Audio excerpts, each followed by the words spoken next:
Teman-teman, saya lagi di kawasan industri MM 2100. Saya dari kecil tinggal di sini, teman-teman. Saya coba cerita Mang Sogo kemarin, yang pada intinya kalau menurut pandangan saya sih Mang Sogo udah menemukan tujuan hidupnya. Itu yang penting, kita yang dicari dalam hidup itu yang penting. Kalau kita udah ketemu apa yang kita cari dalam hidup, ya udah kita happy ya. Saya pengen ngobrolin itu sama teman-teman karena gini, kan katanya kalau di kita yang muslim, tujuan hidup manusia itu ya semata-mata, kalau di Al-Quran tidak semata-mata diciptakan jin dan manusia hanya untuk menyembah kukunya itu Allah gitu. Jadi manusia itu diciptakan untuk menyembah Allah. Tapi apakah menyembah Allah aja udah cukup? Artinya kita ibadah di masjid, ada kalau yang Nasrani mungkin di gereja gitu, apa itu cukup gitu? Sampai ngobrolin sama teman-teman ya, kita bahas sambil kita jalan-jalan ya.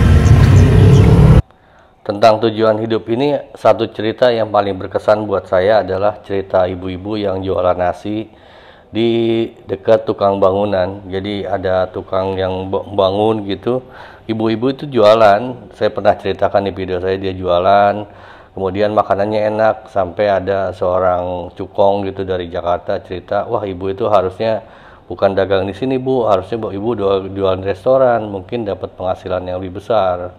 Nah si ibu bilang, jawabnya gini, mas, om, tuan, kalau saya pindah dari sini, terus siapa yang memberi makan para karyawan itu, tukang-tukang yang pada kerja itu gitu.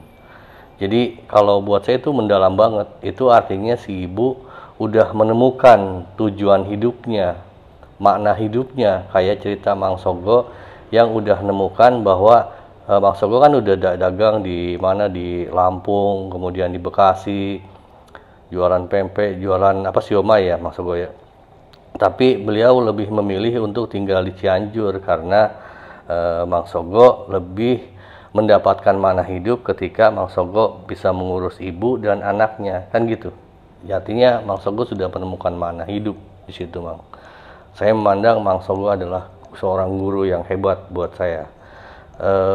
Nah, mengenai kawasan industri ini, kalau teman-teman dari dari arah Bandung ke Jakarta itu sebelah kiri jalan ya, kilometer 20-an. Kalau sebelumnya kan ada, tadi kita lihat ada KIC, banyak kawasan industri gitu. Nah kalau ini keluarnya, ini keluar, kita udah masuk kawasan industri. Kawasan industri ini saya dari kecil mas mbak di sini, jadi saya tahu gitu sejarahnya. Dari pembebasan apa jalan tol tol Cikampek tahun 86-an, kemudian ini tahun 89-an. Ini kawasan industri MM 2100 itu, sepengetahuan saya itu dulunya 4 desa. 4 desa itu rasanya jauh banget. Tapi setelah jadi kawasan industri, karena jalannya udah diaspal, kesana kemari kita bisa naik kendaraan, naik mobil, naik motor. Jadi perasaan deket banget gitu. Nah itu apa namanya, kondisi sekarang ya seperti ini, bisa teman-teman lihat suasananya, suasana kawasan industri. Kira-kira beginilah. Nah kalau teman-teman lihat ya, hampir di semua persimpangan ini kita pakai ini, dipakein polisi tidur, rumble strip yang gejil-gejil gitu. Itu ceritanya dulu tuh ada kecelakaan, ada motor ketabrak sama bus di salah satu simpangnya. Wah, busnya digulingin sama masyarakat di sini, terus dibakar. Nah, emang sadis mbak menurut aku. Soalnya ya saya tahu sih, saya dari kecil di sini, jadi kehidupan sini tuh dulu masyarakat di sini ya paling karena ininya dari sawah, dari kebun, paling penghasilannya ya dari beras, sama kalau tanaman itu dari rambutan terus duku kayak gitu, jual di pasar. Dari hasil itu aja. Yang membuat berubah kondisi banget itu pas pembebasan tanah. Pas pembebasan tanah itu orang-orang itu pada banyak yang jadi apa, juragan dolar, anak dolar gitu, karena duitnya dolaran. Gitu, banyak banget gitu. Nah, berkaca dari cerita masa lalu saya juga di sini, saya melihat bahwa pada umumnya yang kita cari dalam hidup, kita semua manusia dicari dalam hidup adalah ya apa ya, harta, duit gitu. Kalau udah gitu ya cinta, seks gitu. Cinta dan seks itu identik. Karena di sini orang tuh sampai kepala desa disebutnya lurah sini. Ada yang sampai istrinya 12. Ada ada kades di desa saya itu sampai Waktu itu sih nggak 12 dia, istrinya 4, pas istrinya keempat baru jadi kades di 4 bulan, terus meninggal karena kelelahan mungkin, karena istri kebanyakan mungkin. Nah, ini kebetulan tadi saya ke pinggir-pinggir, makanya saya ngelihat tempat dagang gini jadi ingat ke Mang Sogo. Mang Sogo mungkin kalau di Bekasi bisa dagangin tempat sini. Di sini tuh kawasan karyawan-karyawan dari kawasan pas keluar pabrik katanya sih sekitar jam 4-an kata si bapak yang jualan tuh. Itu pada nongkrong sini gitu. Saya juga izin terbang ke sini sambil teman-teman bisa lihat ya, di sini tempat lapangannya luas gitu. Jadi karyawan, karyawati yang pulang lembur ini, apalagi kalau yang malam mingguan, karena kan malam minggu ya, bisa nongkrong sambil pacaran. Emang di sini anu banget ya, saya kan Bekasi udik Mas, Bekasi norak dari dulu. Kalau sekarang mah udah inilah, udah di aspal. Dulu mah saya jalan juga pada becek sana kemari, pacaran juga di kebun, di sawah, paling di kuburan begitu ya. Ya begitulah, ya itulah makanya saya merasakan bahwa yang dicari kita, yang kita cari dalam hidup itu apa sih? Ya cinta, harta, kekuasaan begitu kan, supaya apa? Supaya dapat duit, supaya dapat bisa, kalau laki punya istri banyak gitu. Bahkan di sini mah perempuan juga ada yang punya suami banyak, artinya lebih dari satu. Karena dia punya duit, apa-apa tuh bisa dibeli pakai duit gitu. Itu yang saya ini pengen sharingkan ke teman-teman. Itu akan menentukan tujuan hidup kita, itu akan menentukan langkah kita, usaha kita dalam bidang apa, seperti apa, karakter kita bisa kelihatan ketika kita melakukan sesuatunya dalam hidup gitu ya.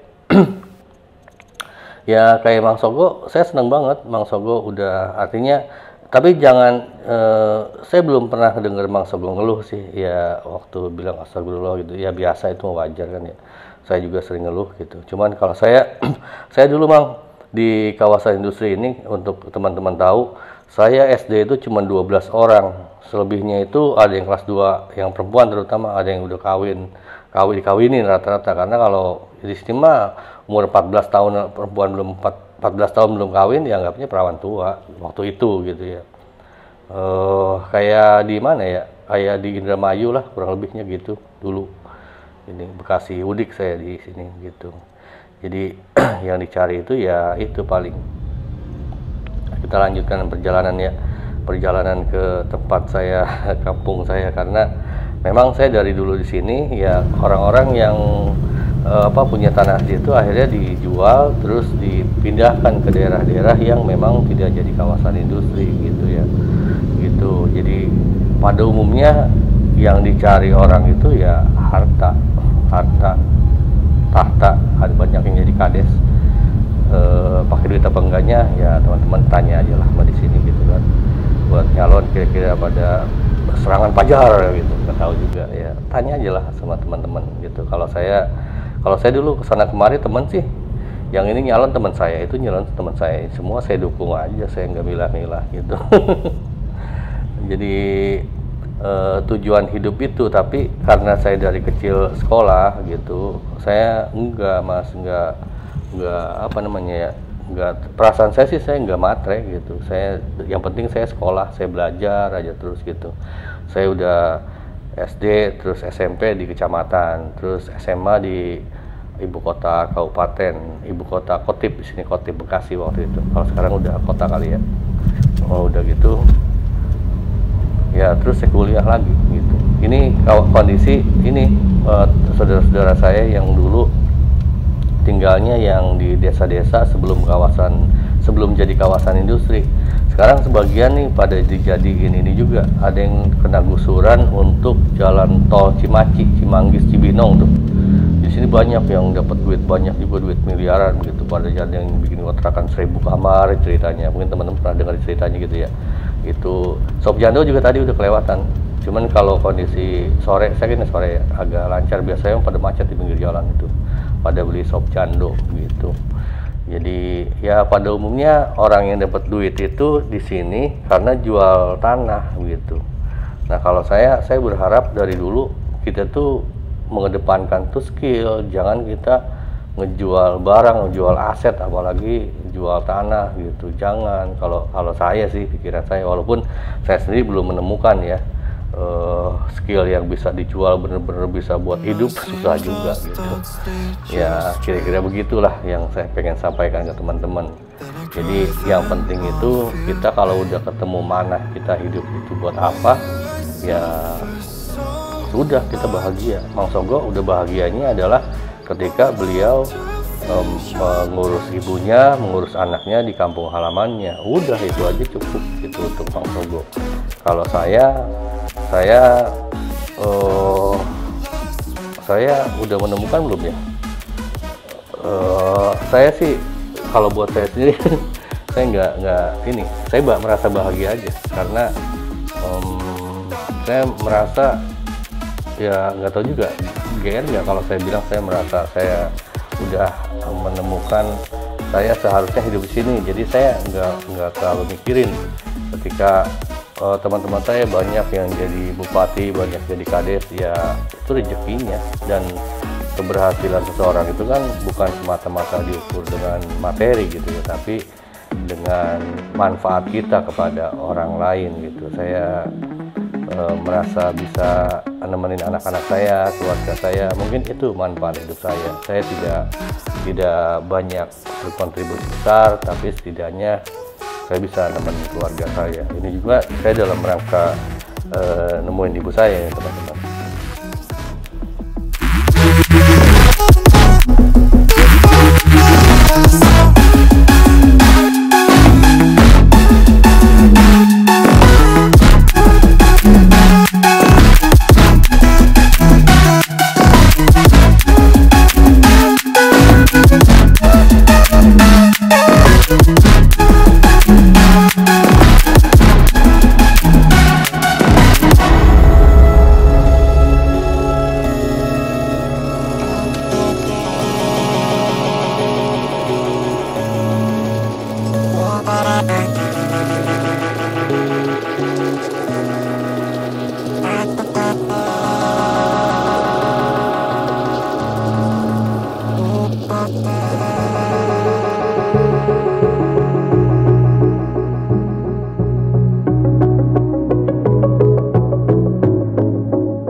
Teman-teman kira-kira kebayangkan apa yang berusaha saya sampaikan. Intinya kita untuk bisa percaya diri menjalani hidup kita yang makin ruwet ini adalah kita merasa telah menemukan manfaat gitu.